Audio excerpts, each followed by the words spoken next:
Vamos resolver um exercício de CSTR. Então, vamos considerar agora que você é um engenheiro químico lindo e maravilhoso, está responsável por um CSTR adiabático para produzir propileno glicol através da reação de hidrólise do óxido de propileno. Mas nem tudo são flores nessa vida, né, meu povo? Aí o que acontece? O reator começou a vazar, aí vocês vão ter que trocar, né? Fazer o quê? Aí um amiguinho de vocês fala assim: olha, fulano, lá no galpão tem um outro CSTR parado. Esse CSTR tem uma capacidade de 300 galões. Vai lá dar uma olhada para ver se ele não serve para você. Às vezes ele serve para você, daí você vai economizar, não precisa, né, ter um custo adicional em trocar esse reator, né, e comprar um novo. Aí vocês, né, maravilhosos, vocês sabem que vocês não vão simplesmente ir lá catar o reator e colocar na planta de vocês. Não. Vocês vão lá, vocês vão fazer um projeto, vocês vão ver se aquele reator atende às necessidades, né, que vocês esperam dele. Então é isso que a gente vai fazer hoje. Então vocês estão lá na indecisão se troca ou não troca o reator. Então, né, vocês como sábios engenheiros vão colocar todos os dados no papel. Corrente, concentração, vazões, temperaturas. Vocês vão fazer essa tomada de dados lá na indústria. Vão fazer um esqueminha, tipo aqui, né, no papel, bem rústico, né, mas vocês vão fazer porque funciona. E vocês vão ver se vocês vão encontrar uma conversão boa nesse novo reator e se a temperatura de operação desse novo reator vai estar ok, né, porque é um reator adiabático. Então, vocês vão ver se realmente vocês podem substituí-lo ou se vai ser furada, certo? Então, vamos lá. Vocês vão alimentar, então, 2.500 libras-massas por hora de óxido de propileno no reator de vocês. A alimentação ela vai consistir de uma mistura equivolumétrica de dois compostos, de duas correntes. A primeira corrente vai ter óxido de propileno e metanol. Então, né, nossa primeira corrente aqui, FeA0 e FMO, que é a minha primeira corrente, com a segunda corrente, na mesma quantidade de volume, de água contendo 0,1% em massa de ácido sulfúrico, certo? Que é o catalisador de vocês. Então, tá aqui, segunda corrente de água, bonitinho, e o catalisador, né? E óxido de propileno metanol do outro lado, certo? Aí, a vazão volumétrica de água, ela vai ser de 244,1 fit ao cúbico por hora, o que é 2,5 vezes maior que a vazão de metanol.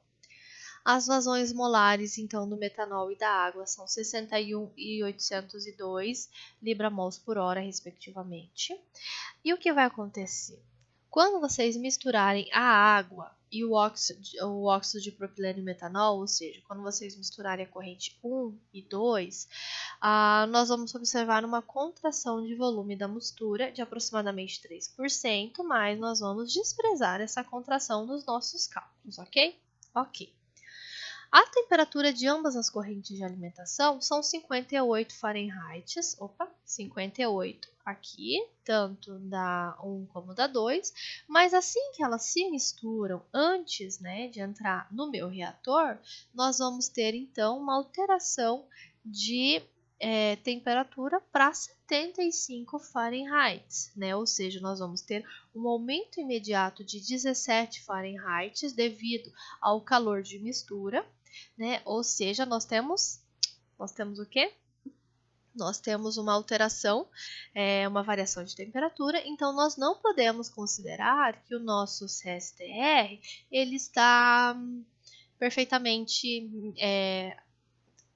isotérmico, perfeitamente isotérmico, né? Ele não está, ele está não isotérmico, então nós precisamos fazer o balanço de energia, certo?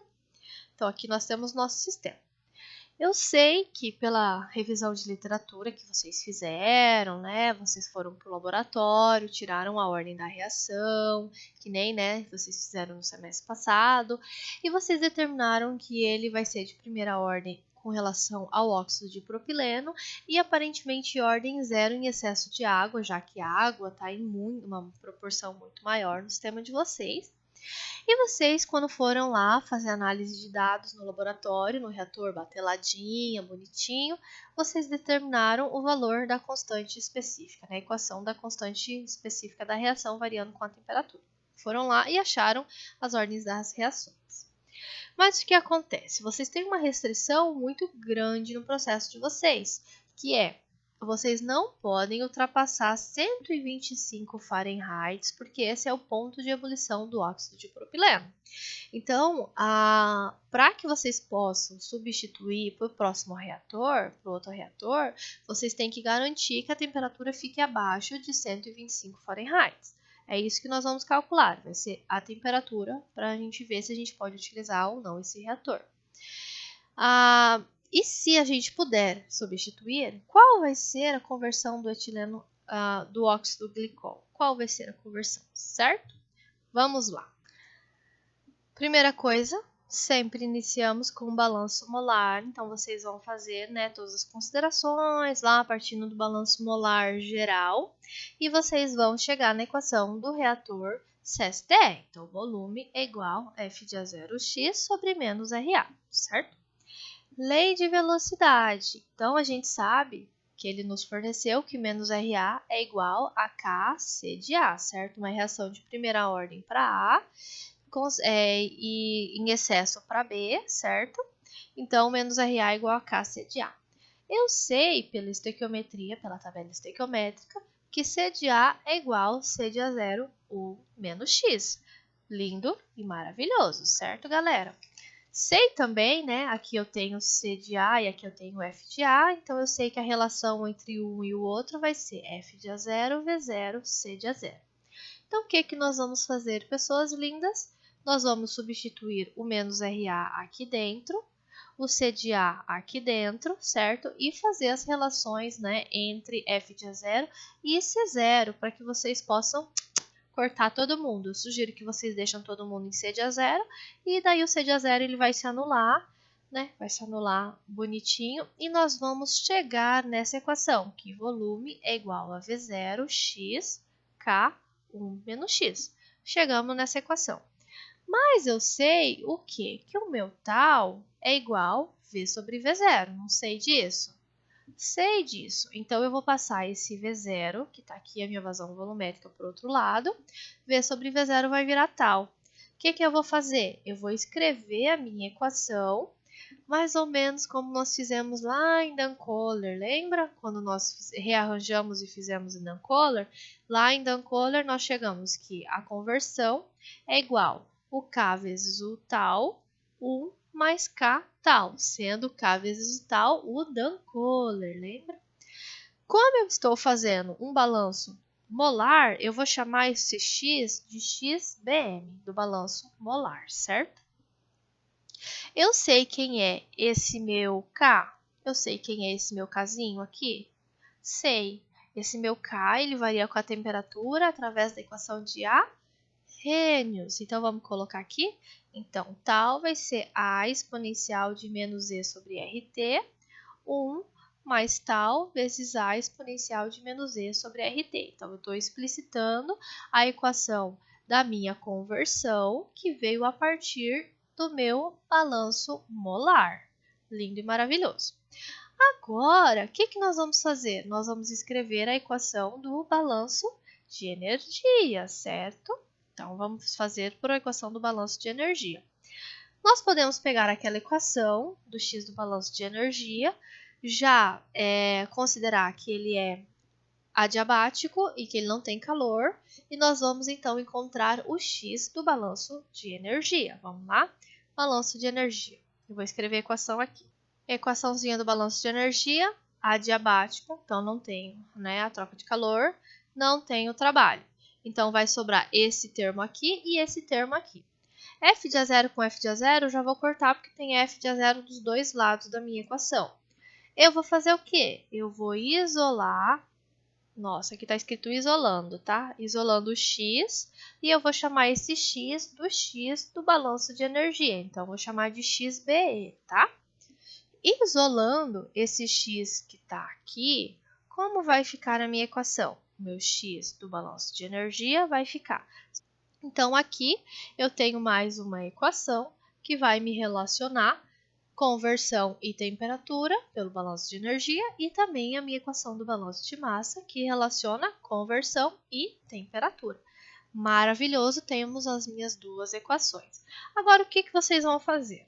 Vocês vão avaliar todos os termos das duas equações dos balanços e deixar a equação apenas em função de temperatura. Então, vocês vão fazer uma pesquisa, mas o livro do Fogler tem. Então, no caso, vocês fariam uma pesquisa dos valores dos ΔH, né, na temperatura de referência, dos CPs aqui para a equação do balanço de energia.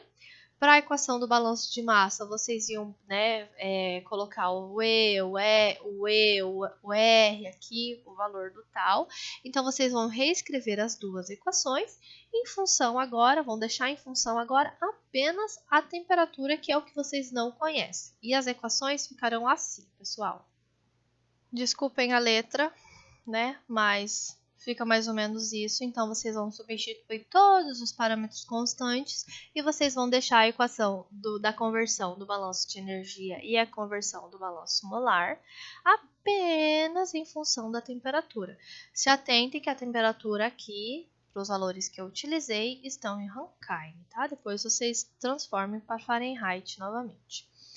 Pessoas lindas e maravilhosas, o que acontece? Vocês podem resolver, né, essa equação simultaneamente, porque os x's eles vão ter que ser iguais, né? Vai ser no ponto de intersecção entre as duas curvas, né? A gente tem o x do balanço de energia e o x do balanço molar. Então, vocês têm a opção de utilizar o solver da calculadora, o solver do Excel, ou o solver do Polymath, do Python, que vocês quiserem, para resolver isso daqui. Eu gosto de ver isso visual, eu gosto de ver isso acontecendo. Então, uma das maneiras de se resolver é plotar esse camarada. Então, eu peguei as duas equações, variei as temperaturas de 535 até 700 e joguei dentro das equações do XEB e do X do balanço molar, das duas. Fui lá e plotei. O ponto de intersecção ele vai me fornecer tanto a conversão quanto a temperatura do meu sistema. Lindo e maravilhoso? Lindo e maravilhoso. Nós temos então que a conversão ela vai ser aqui de 0,85 e a minha temperatura em Rankine vai ser de 613 Rankine. Mas o que vai acontecer? Que é igual a 154 Fahrenheit transformado. Qual era a minha restrição? A minha restrição era que não podia ultrapassar 125 Fahrenheit.